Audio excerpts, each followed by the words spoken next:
going on, everyone? We're back for another UFC card coming off the back of UFC 313, which we did not have a good week on. Our streak came to an end. We were on almost a month winning streak. Looked really, really good. I didn't come into this card confident, to be honest with you, and it kind of showed at the end. Couple decent calls, couple rough calls, but overall, I wasn't really expecting much from this card. It really, for a pay-per-view card, it just didn't pop for me. You know, this was like, I wouldn't say this was a really, really, really good like Apex card, not Apex card, but like non-pay-per-view card, but it didn't hold the standard of a pay-per-view card for me. Uncle Live did what he did.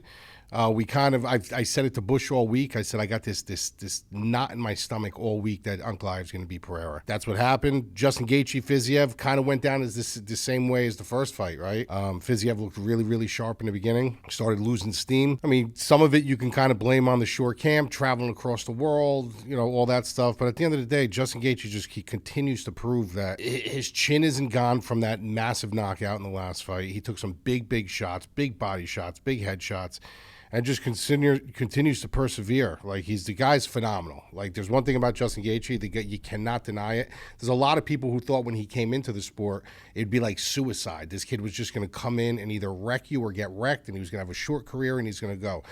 This kid's unbelievable. I mean, he's really, really unbelievable. True gift to the game. Overall, the card, like I said, was okay. I mean, it wasn't anything great. It was a card that kind of went fast. Obviously, I probably would have enjoyed it more if we had a better night, but we didn't. But overall, I'm glad that card is kind of added away. It just didn't pop to me as a pay-per-view style card. Before we jump into this, I do want to go over a couple things that happened and are happening. One is, if you guys haven't heard, this guy Turkey is a gift to boxing. I mean, there's some people that maybe don't agree, and I get it. When you look at things like Misfit Boxing and you look at stuff like KSI is doing and Logan Paul and Jake Paul, you look at that as kind of a circus, right? And it is. That's exactly what it is. It's a circus. And people who really love and adore boxing, we don't enjoy that. You know, we don't enjoy that. We never wanted to see Canelo fight Jake Paul. We never wanted to see, Mayweather fight McGregor. We never wanted to see Tyson. We never wanted to see these fights. So Turkey takes a different kind of approach. He still has a little bit of a circus, but you're talking about a different circus now. He's not bringing into town these scrubs against these YouTubers and these celebrity boxing. He's bringing real fights. He's the one who put the kibosh on the Canelo and Jake Paul fight. He said there's no way that one of the best, the face of boxing, is going to fight this kid. It doesn't even make sense. It's insulting to our sport that we would even look down that level. So he signs him to a 3-fight deal. Obviously, one of those fights are going to be against David Benavidez, a guy who I'm super high on, I've been talking about for years. But he decides now that he's going to kind of join forces with Dana White, and they're going to open up this conglomerate, which is going to do a lot. And I usually don't shout out shows, but I will tell you this. If you want to watch a really good interview with a real OG in Louis DiBella, it's on the Ariel Helwani show, and he talks about the state of boxing. He talks about where boxing is going, what this means for the promoters like Eddie Hearn and Oscar De La Hoya, for these guys to come in and kind of take over. And the things that they're doing is just so unique. Like they're doing one in Times Square, in the middle of Times Square, like old school Caesar's Palace style, outside. It's going to be smack in the middle of Times Square. They're going to have a ring in Times Square, and it's going to be an outdoor event. These are just things that, like, you and I may, like, talk about it now and be like, yeah, why didn't anyone ever do that before? They're doing it. The news that just dropped today, though, was bone-chilling. I mean, this is something that, I don't even know if the foundation can hold it up. I'm sure they got to go in there and they got to check foundational issues and stuff like that, but they're going to actually throw an event in Alcatraz. They're going to actually hold a boxing event inside of Alcatraz, which to me is insane. So I think that's insane. I mean, the things like that is what kind of brings boxing back to its, it draws interest. Doesn't only draw interest for people like me, because it's not like the fights are going to be clowny fights. They're great. Turkey's only throwing the best fights. Now you got Dana White in the mix, and he's all about the marketing and he's all about the promoting. One of the best promoters in our time. So you can imagine that these guys are only going to go throw on good fights, but they're going to do them in atmospheres that are tremendous, and it's going to draw other eyes. People that aren't boxing fans are going to be like, wow, I wonder what it looks like inside of Alcatraz with a boxing. I wonder what it looks like in Times Square. Let's go check it out with a boxing ring in there. So it's going to be like really, really good for the sport. If you guys don't know, Keith One-Time Thurman is back. He actually fought late this morning or late last night. It was in Australia. 3-year hiatus. He was supposed to fight Tim Tszyu, popped his bicep, never came back. Took 3 years off, came back, and he fought He fought a young kid in Brock Jarvis.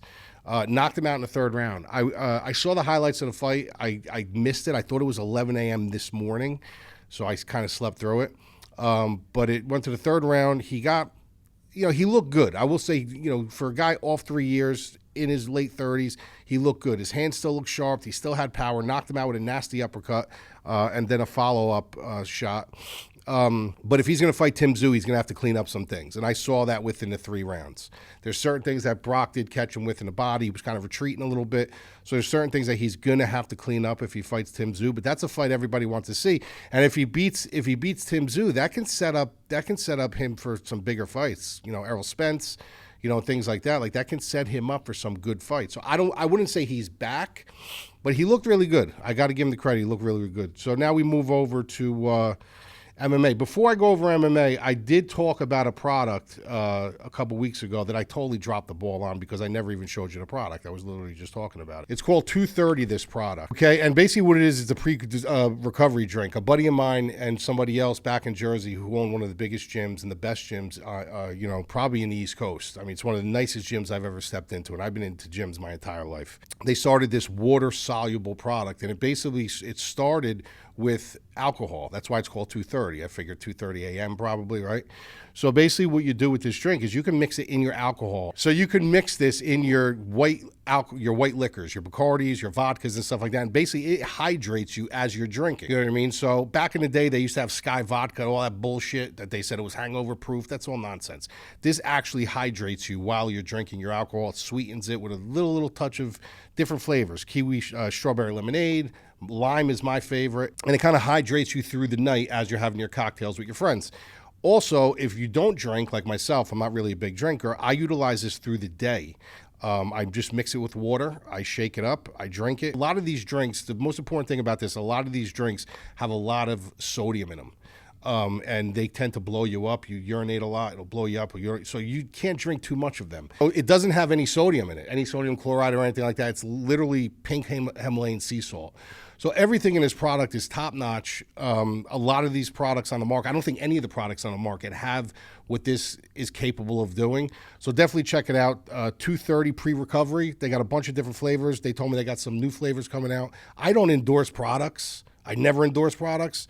But this, anytime my buddy Dave tells me about a product that he has, I know it's good and I'm going to endorse it. So 230, go check it out.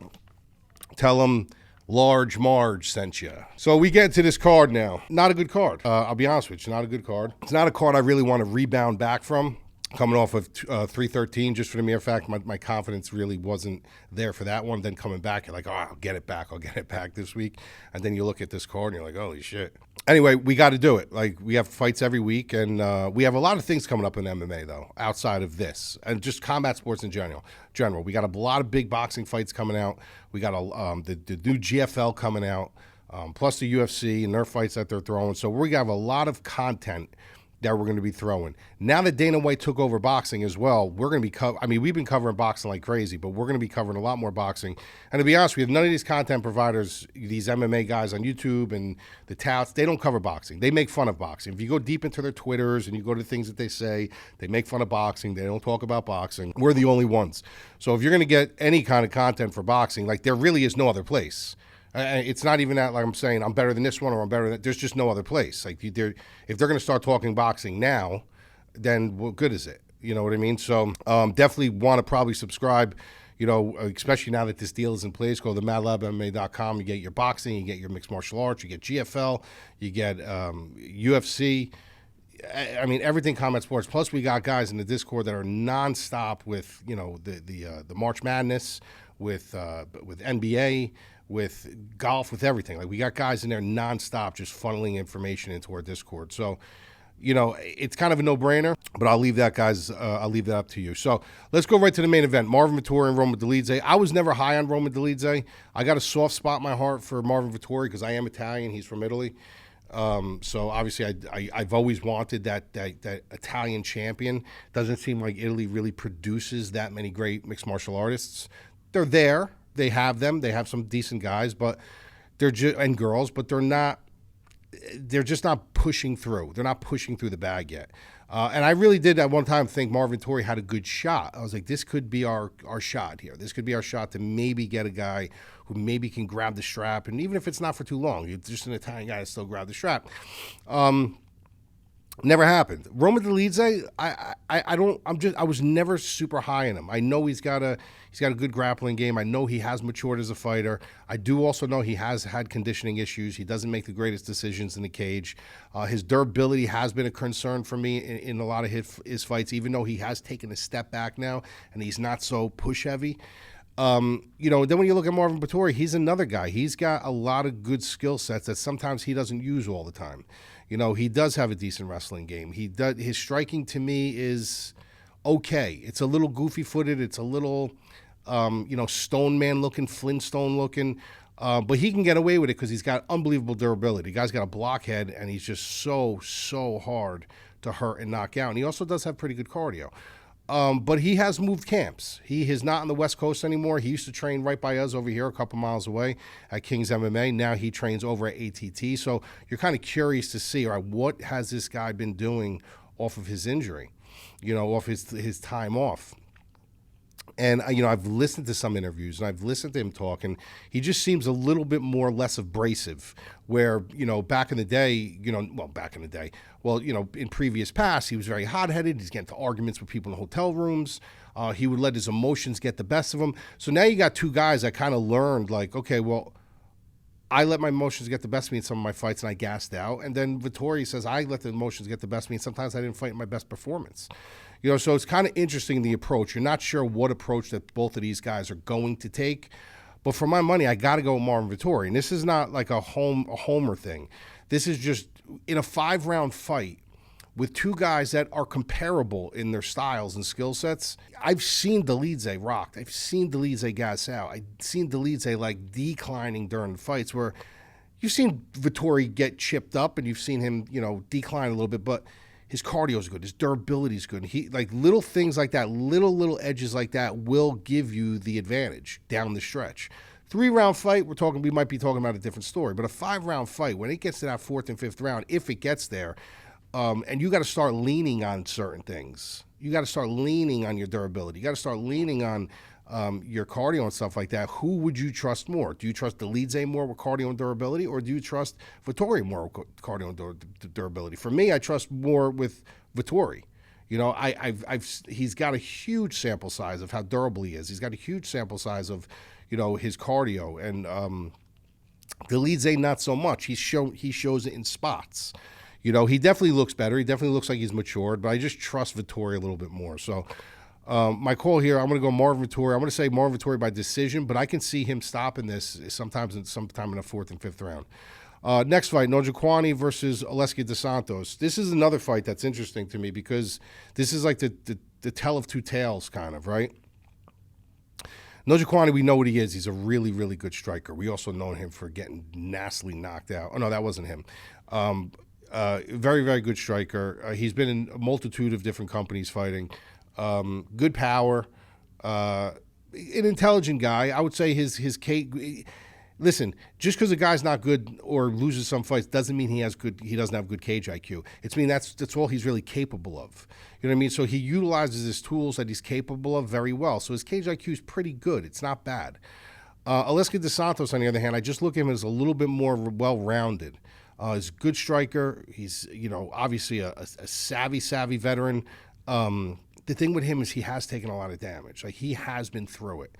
He's had some great spots, and he's been able to weather his way through. But if you really go through the landscape of his career, he has been through it. So that's a concern of mine. So you're looking at a guy Njokuani, who, he's got a lot of fights under his resume too. I don't consider him more well-rounded than dos Santos. But on that side, you always got to wonder, like, how is that going to hold up? What happens if Njokuani starts getting into that flow state and he starts utilizing his fast twitch fibers to hit him with some shots? And how is he going to hold up? Is he going to cut? Is his scar tissue built up so much at this point that it's going to damage his eyes or damage his vision, or it could possibly stop the fight? We've seen him in these fights. We've seen guys like him, like Nate Diaz, like Jim Miller, like these guys that just have so much scar tissue buildup that, like, the damage, even in the judge's eyes, the damage just looks like he might have won that round, even though he didn't. So there's a lot to take into account there when it comes to somebody who's been through it. It's not only just, is he going to get knocked out? It's the optics of the judges as well, with scar tissue buildup and stuff like that, and the possibility of possibly certain things happening within the fight where they can stop it. So there's a lot of things you got to take into account. I got to go with Dos Santos here. I mean, I know a decline for him. He's not the same guy he was, and I know the decline is probably going to come a little bit more, very, very soon. But he still does have some really, really good showings in him, I think. I think he really does. I think he has some good fights left in him. And I just don't consider Njokuani on his level, from a full-blown mixed fight. If this was a straight striking match, yeah, we might be having a different conversation.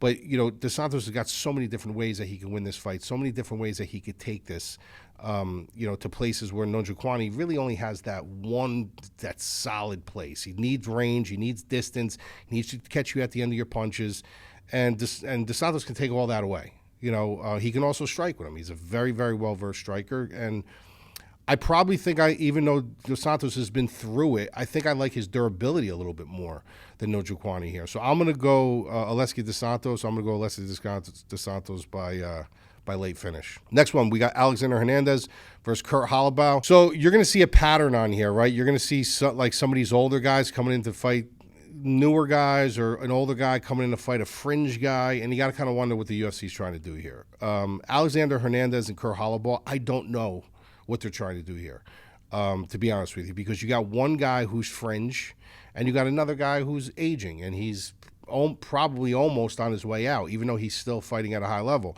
The thing with Kurt Holobaugh is he's been more impressive to me than Alexander Hernandez. I was high on Alexander Hernandez for a while. Back in the day, before he even came into the UFC, I was one of the only people that called that Beneil Dariush fight when he came in. And that was one of the big nights for us in DraftKings. I remember when I said, guys, I'm telling you, this kid, if he catches him cold, because Dariush, he comes out kind of sluggish, like Snoopy a little bit, and Alexander Hernandez, it was that snappy, explosive athlete, and I was like, this kid's got nothing to lose. He's going to come in here, he's going to try to put it on him quick, and if he catches him cold, he's going to knock him out, and that's exactly what he did. So what happened, once you get a win like that, when you come in and you debut, kind of a no-name guy, nobody's really heard of you before, and you get a win like that, you're stocked now. You got all this pressure on you. You got to live up to this level.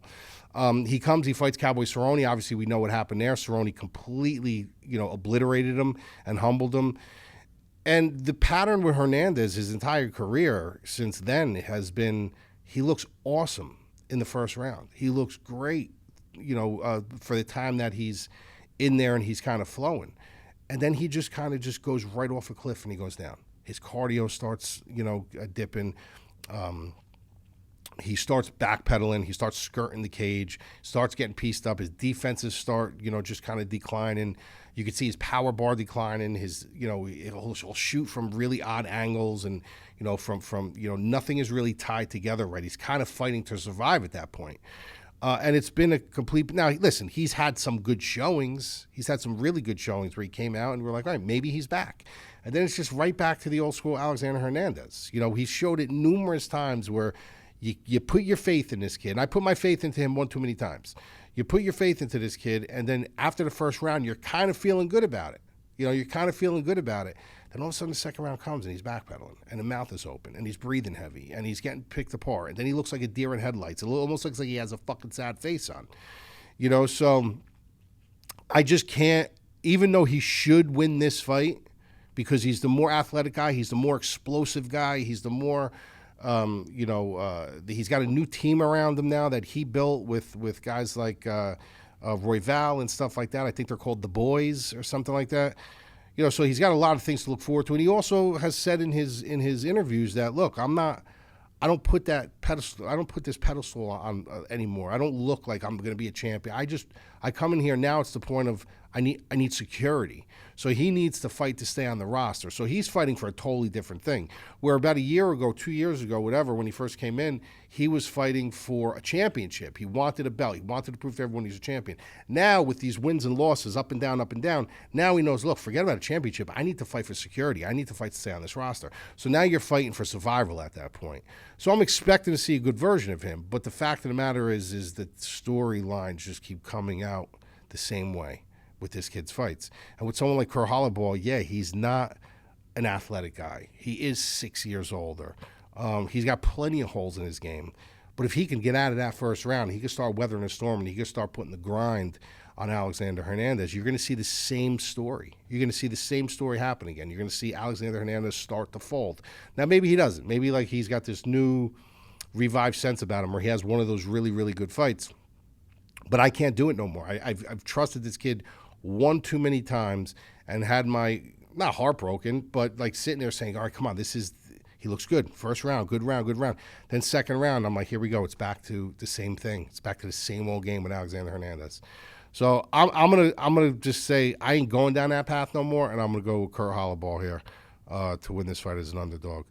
Before we get to the next one, we're gonna bring in Mackenzie to do her pick of the week. Here we have a main event that isn't exactly a fight that we love, but I do see a clear winner here with a line that seems correct, but still level enough to where we can snag some profit. Roman Dolidze definitely has matured as a fighter and has tried to fix the little holes that he's had in the past. However, the one thing that is a huge issue for me is the fact that he's fighting in a 5-round fight, and his durability worries me a little bit. And that's something that Vettori has in spades. To be honest, I do think it's going to be a close fight until later on when they're going to have to lean on their durability a little bit more. So give me the Italian Marvin Vettori at -145. All right, now we got Damon Blackshear versus Cody Gibson. This is an interesting one, but this is one where I kind of see where the UFC is going, right? I mean, Cody Gibson, he's very high on that grind and grappling. He's got that old school style. And I like Cody Gibson. I think Cody Gibson, for as long as he's been here and this little comeback surge that he has, I respect him. I still think he's dangerous. I still think he's dangerous in this fight. But when you get a guy in Damon Blackshear who's younger, more athletic, also a very good grappler, also has power in his hands, it's kind of hard to bet against that, right? I mean, if Cody Gibson was the grappler he is and a good wrestler and a grinder, and Damon Blackshear had no takedown defense and he wasn't a black belt in Brazilian Jiu-Jitsu or didn't have a grind game, then we'd have a different conversation. We'd be like, all right, well, Cody Gibson can put that grind on him and get in on his hips and take him down, and there's no threat from there and just grind out a boring decision. We got a live dog here, but that's not the case. Damon Blackshear's better on the feet. He's better on the ground. He might maybe not be a better wrestler than Gibson, but his athletic ability, his black belt Brazilian Jiu-Jitsu, all that's going to keep him safe and kind of let him do what he wants. Is he going to want to get up? Is he going to want to sub Cody Gibson, who has a tendency to being subbed? I just don't see him losing this fight. Like, I don't. I actually think he's going to sub him. I think at one point there's going to be some kind of Cody Gibson, takedown, and he's going to reverse position, or he's going to go for his own takedown, take Cody Gibson down. Maybe Cody Gibson's getting a little bit tired. And he's going to find his back and he's going to submit him. So I'm going to say Damon Blackshear by submission in round number 3. I'll jump to one prelim fight before we get out of here.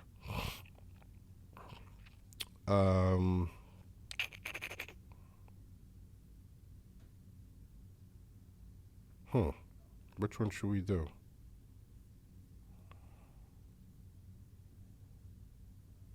Let's do this one. Let's do a female fight. Let's do Stephanie Luciano versus Sam Hughes.